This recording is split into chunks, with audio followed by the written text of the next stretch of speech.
Hello বন্ধুরা, কেমন আছো? আশা করি ভালো আছো। আমিও ভালো আছি। দেখো বন্ধুরা, আবার একটা নতুন রেসিপি নিয়ে চলে এসেছি। চিংড়ি মাছ দিয়ে পুঁই শাক, পটল, ঝিঙ্গে, আলু, কুমড়োর ঘন্ট। প্রথমে সব সবজি কেটে ভালো করে ধুয়ে নিয়েছি। তারপর কড়াইয়ে তেল দিয়ে তেল গরম হয়ে এলে তার মধ্যে পাঁচফোড়ন, শুকনো লঙ্কা, তেজপাতা, আদা বাটা দিয়ে ভালো করে কষিয়ে নিয়েছি। এর মধ্যে আমি চিংড়ি মাছ অ্যাড করলাম। চিংড়ি মাছ দিয়ে ভালো করে কষিয়ে পুঁই শাক দিয়ে দিলাম। পুঁই শাক আর যে আদার্স যে সবজি ছিল আমি দিয়ে দিয়েছি। পটল, ঝিঙ্গে, আলু, কুমড়ো দিয়ে দিয়েছি। দিয়ে অল্প অল্প করে দিচ্ছি, দিয়ে নাড়াচাড়া করব। নাড়াচাড়া করে বাকি যেটা ছিল সেটাও আমি অ্যাড করব।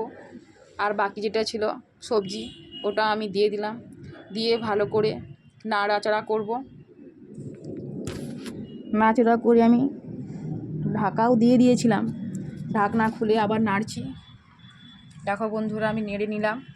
নিয়ে ওর মধ্যে আমি হলুদ অ্যাড করব। হলুদ, নুন, জিরে বাটা, জিরের গুঁড়ো, ধনে গুঁড়ো, জিরে গুঁড়ো, লঙ্কার গুঁড়ো, হলুদ গুঁড়ো দিয়ে দিলাম। দিয়ে ঢাকা দিয়ে রেখে দিয়েছিলাম। ঢাকনা খুলে দিয়েছি। দেখো এরকমই হয়ে গিয়েছে। জলটা শুকিয়ে শুকিয়ে এলে আমি ওর মধ্যে চিনি অ্যাড করব। চিনি অ্যাড করার পরে আরও 2-3 বার নাড়া দেব।